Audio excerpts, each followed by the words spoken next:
Hey guys, so back again with an update on the helmet light adventure.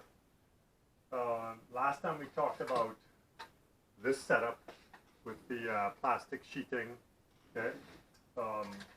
And I was planning to get a couple new lights in that had the straps that supposedly fit on a helmet. Well, here's one of them. This thing is a monster, has an adjustable head, and you can get a single beam, two smaller, and then everybody together, and has a flashy, and then it's off. Now, these things come with, where is it? There's a USB charger, and it, oh, right. So it has a quick release on the helmet, sorry, on the battery case, and it runs with these 18650. These are 3000 milliamp hour batteries. I did a runtime test on this, and this thing must have run for 3.5 hours without even dimming off. So at that point I sort of said, yeah, they last a long time. Now part of the issue is this. The way this is secured, this little coiled cable, the stretch on this, okay? Now this is also adjustable, so it can tip. It's got a nice little curved head mount, I guess. It's supposed to fit your helmet. All depends on the type of helmet you've got. So what I did was, I got another one. This one is just a single light. There's no adjustability of any kind. This gives you a high beam, low beam, flash, and off.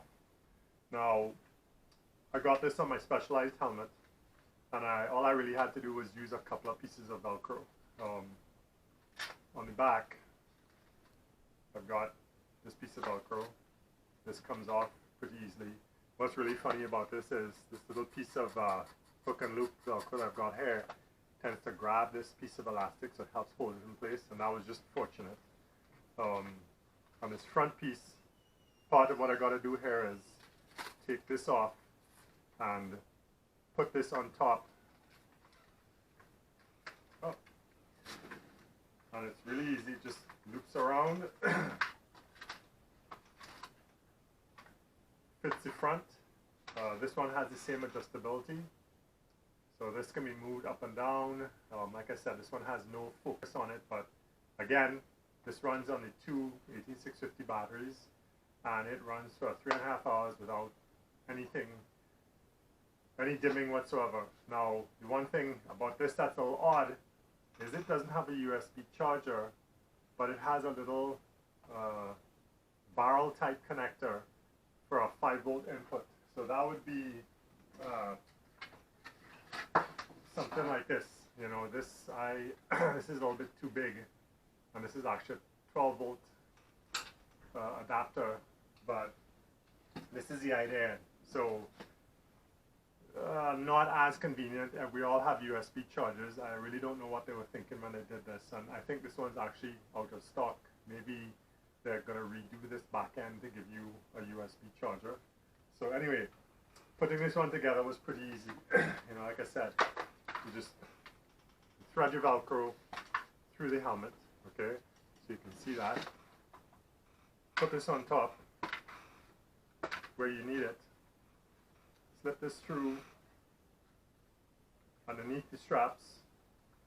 That seems to make a big difference. And for some reason, the straps think that they're supposed to be mini versions of Velcro, because Velcro gets near it and they just hang on for their life. So get this threaded through here. Pull it around, cinch it down, and that's the front. Okay. Depending on what type of helmet you have, this Specialized has a little ridge on the back, so I can tuck this under here temporarily while I grab. Let's say I grab one of these other straps that I have here, and then all I do is same thing. Tuck this around the back, through the helmet, find somewhere that's convenient, Pull it out the other side like this. I guess over the top.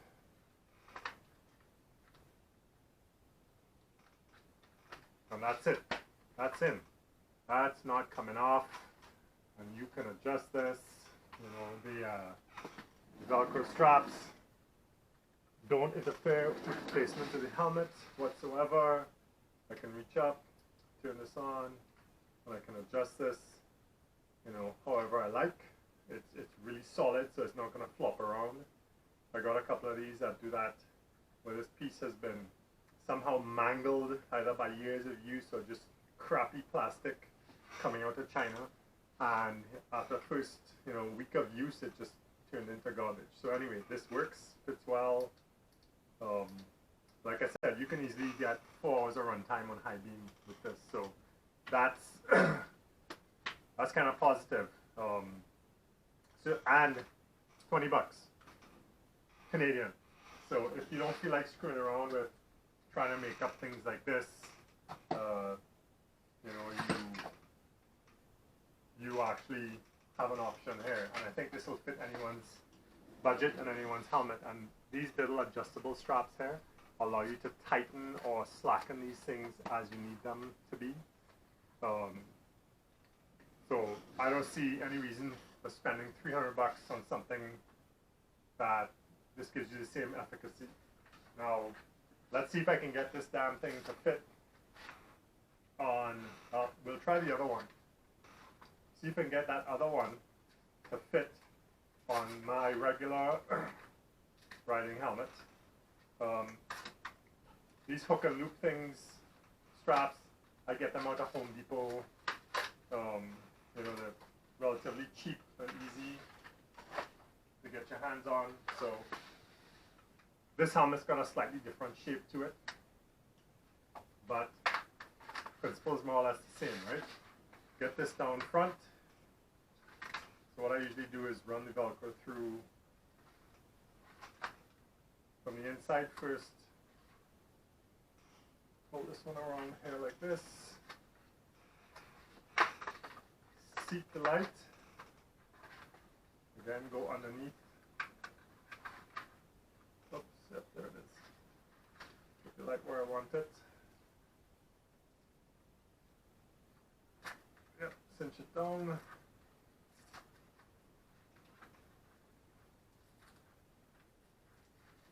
Nope, oops, got this.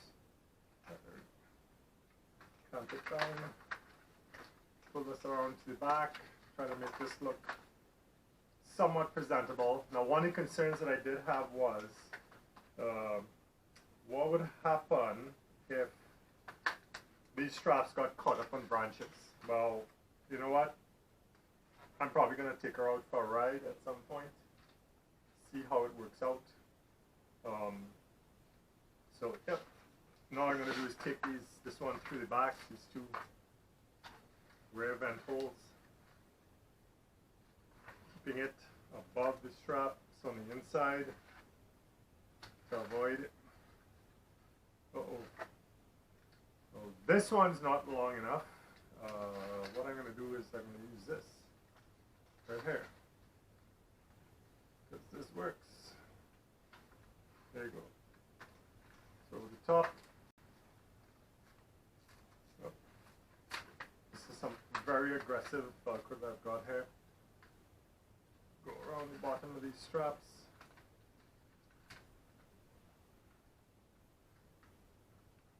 That's not going to work.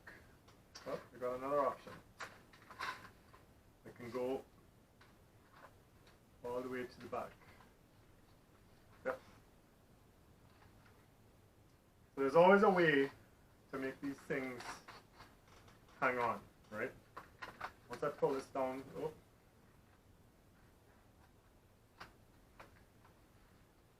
I get this down around the back like this.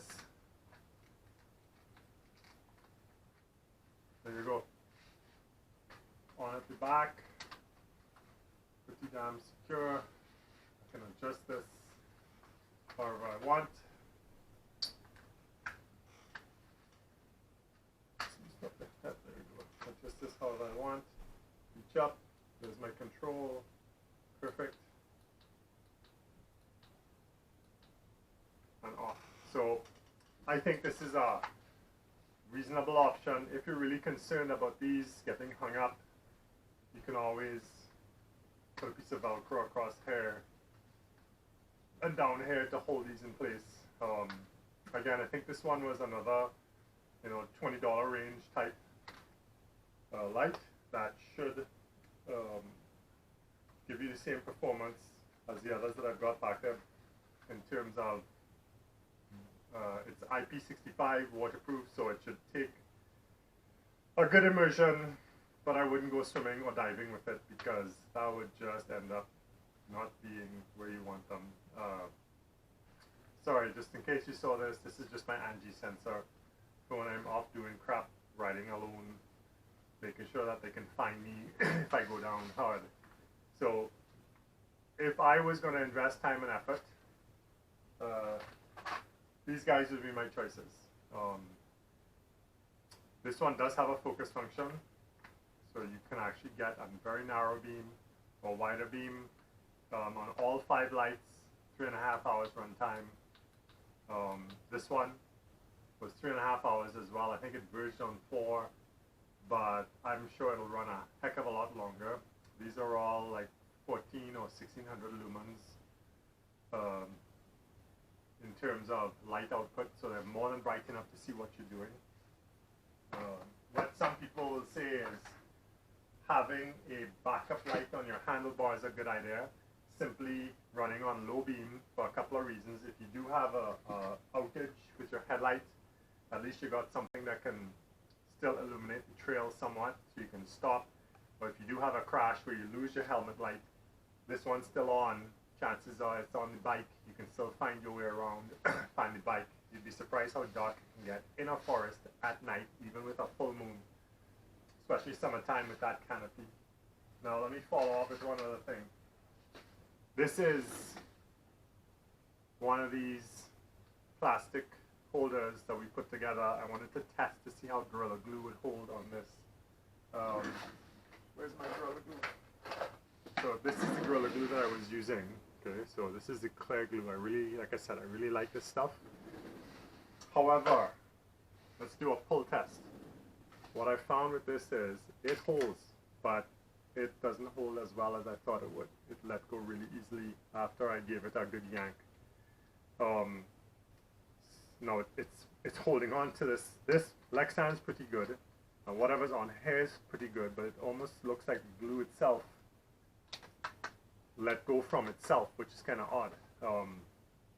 So I'm going to try some 50mm epoxy, just rough this up with sandpaper, go to the other side of this, rough it up, stick it on, let it clamp for a while.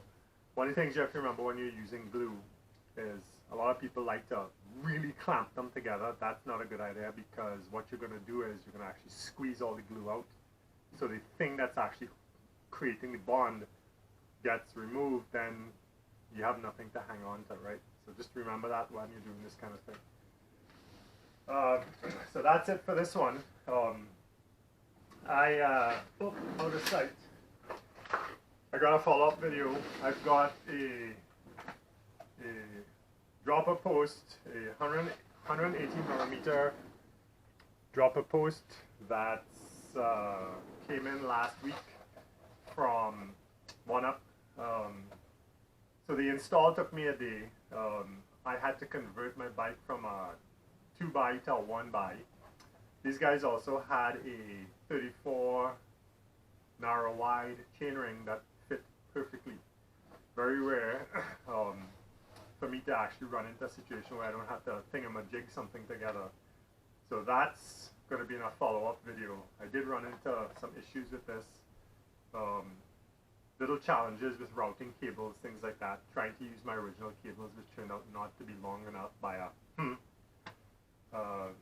so the problems that I ran into this are not very common. The guys at OneUp were amazing in their support. We'll address that as soon as it gets warm enough for me to stand outside without freezing my toes off. I can run through the makeup of the bike, what it took to get this to fit, and hopefully when the solution arrives, and it's not a new dropper post, it's actually quite an easy solution. I'll go through that with you guys, explain what needs to be done, but I give these guys 5 out of 5 stars for the way that they address this. Some quick emails, a phone call, and we sorted it all out, and they got the stuff on its way to me. So anyway, more later. Hopefully this lighting solution helps you guys that want to ride at night. It does work, not very ratchety or finicky. You don't really have to thingamajig this together. And now that Winterra season is almost over, I got stuff coming up in the front garden. I'm going to be doing some work there and hopefully riding more. Okay, so be good, do better. See you guys on the trails. Thanks for watching.